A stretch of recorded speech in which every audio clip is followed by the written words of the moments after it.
Social media has become one of the biggest connectors of people. I sit here today ready to talk to a young, vibrant, inspirational young lady by the name of Stha, the MD of Zanda Zonke.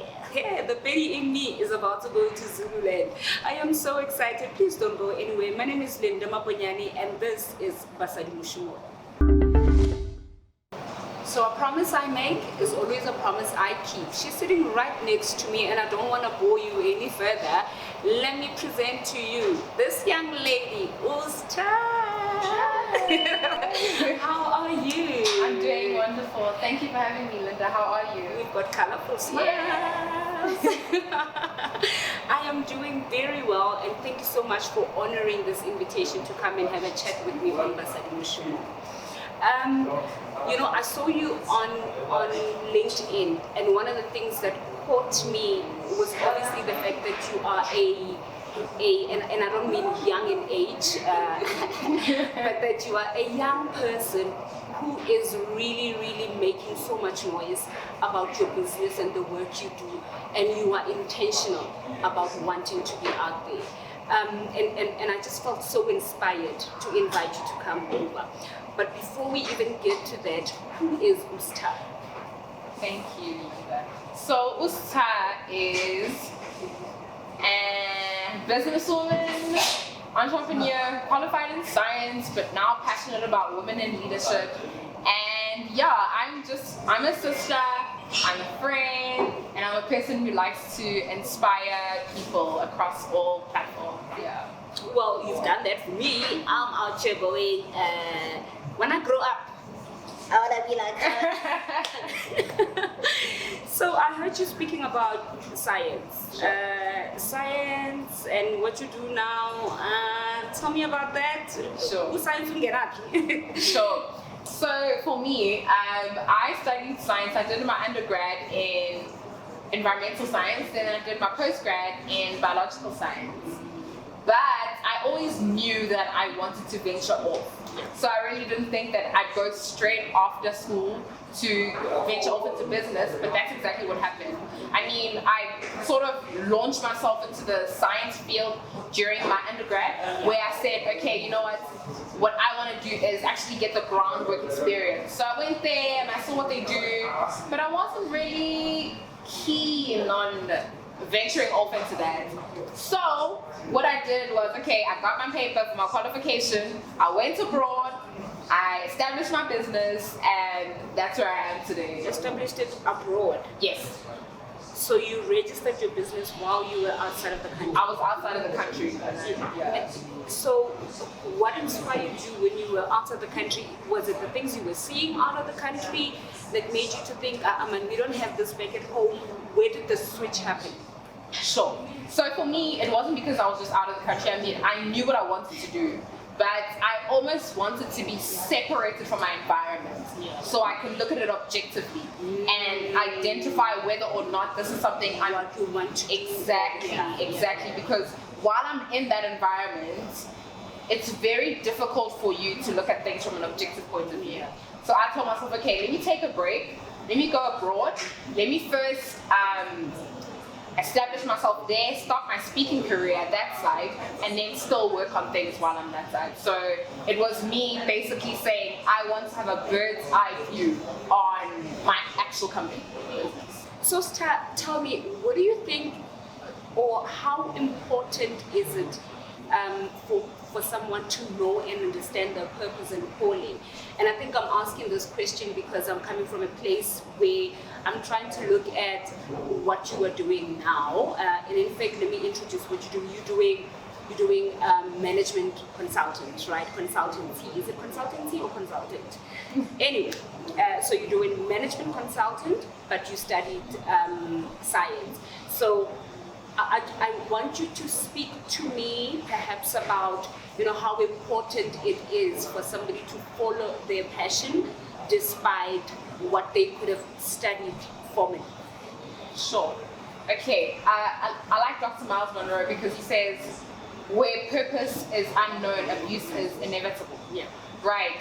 So for me, I think it's so important because sometimes we tend to get so caught up in the rut of moving around, you go to one job, you find another job, you think that you're going to be happy there, but you actually don't understand the fact that your own purpose is not being fulfilled.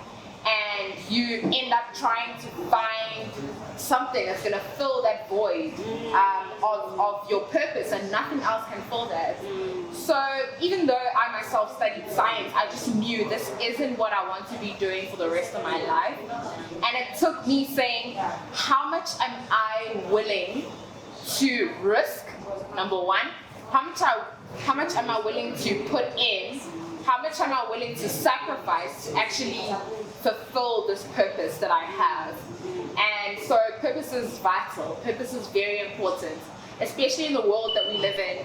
Because there's so many people that sort of want to dictate what your purpose is. Because they make their purpose look so good. But it's important to understand the fact that each and every single one of us are here on this earth to serve a purpose.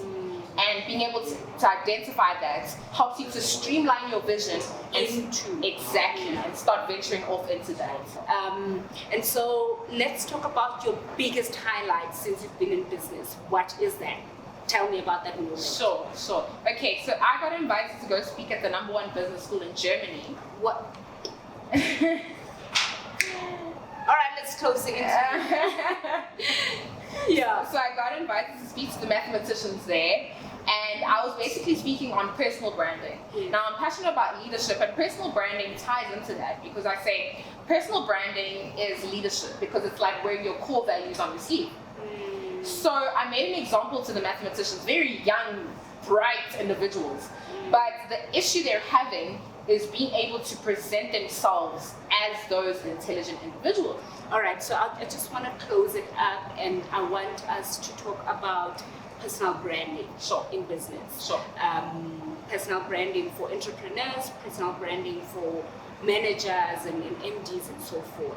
I'll tell you my story very, very briefly so that you can, let's treat this as a consulting, it's a consulting between Zanda Zonke and MD of Kinako Media House in Maponyane.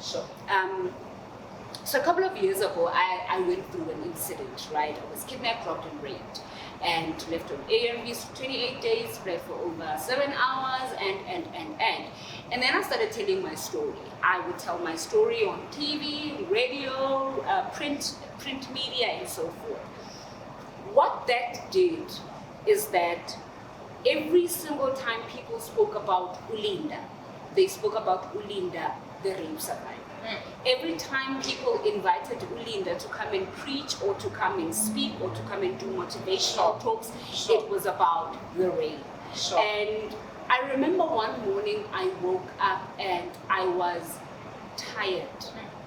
Not tired to speak about it, but I was emotionally drained by the knowledge that I am actually known as the rape survivor and nothing else. And that bothered me. I was bothered by the fact that the great potential that is in me is not being noticed. Nobody knows about anything else but the fact that I am Linda Maponyane, author of this book, and this is what she survived, and oh, powerful, resilient, and tenacious, and whatever. It's a beautiful story. I love what I do as far as that space is concerned, and I'll continue to do it. However, I felt that it swallowed everything else that I was about.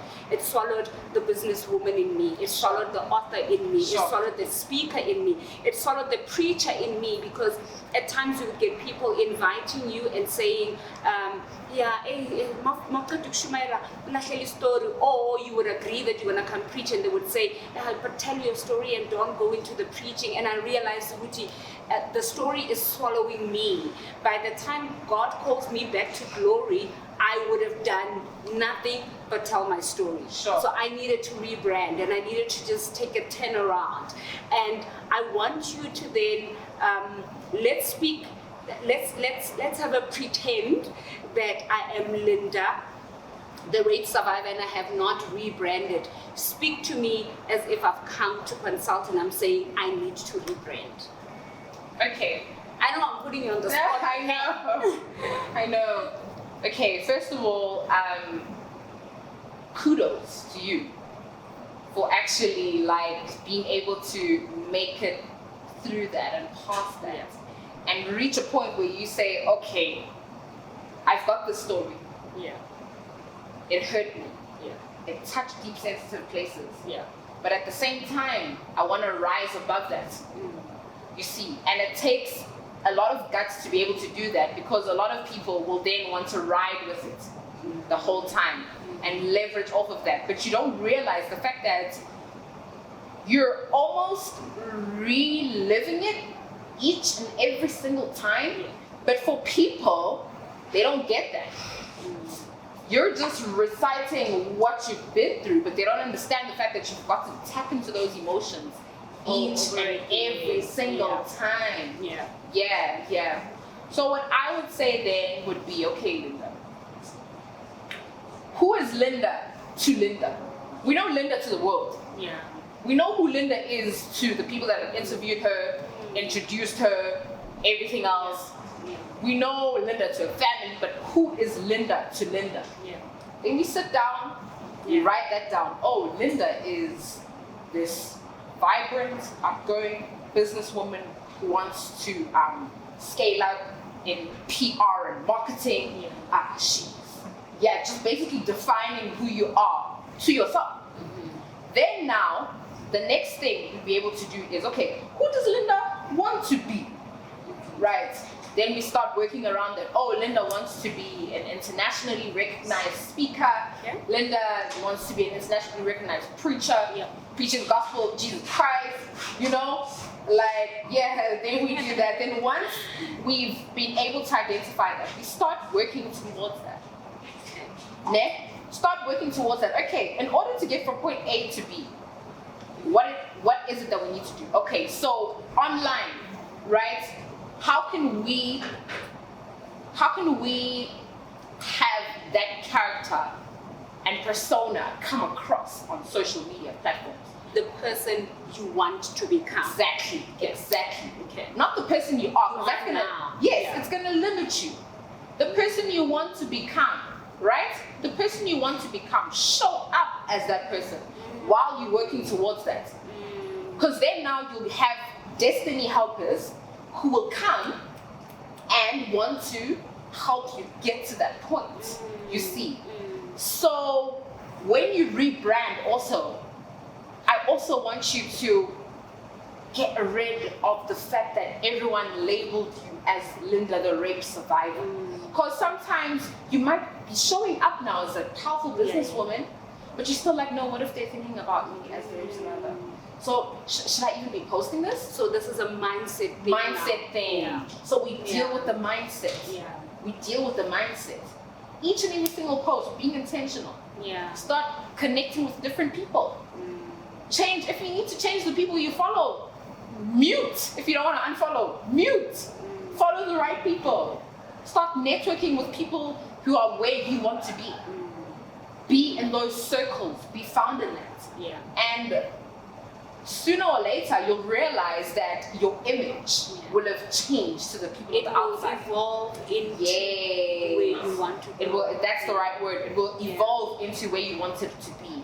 And also now, you'll find that the people who come into your space no longer identify you as that. Exactly. And the people who were in your space because you were Linda the rape survivor will fall away.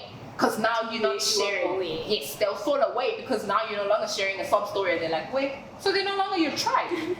You see? They're not your tribe. And this is the truth. I had a conversation with a good brother of mine who's a brand coach. Sure. And one of the things that he said to me when we were having this very conversation, he said to me, when you are rebranding, two things are about to happen. One, you will lose the people that followed you because of the story.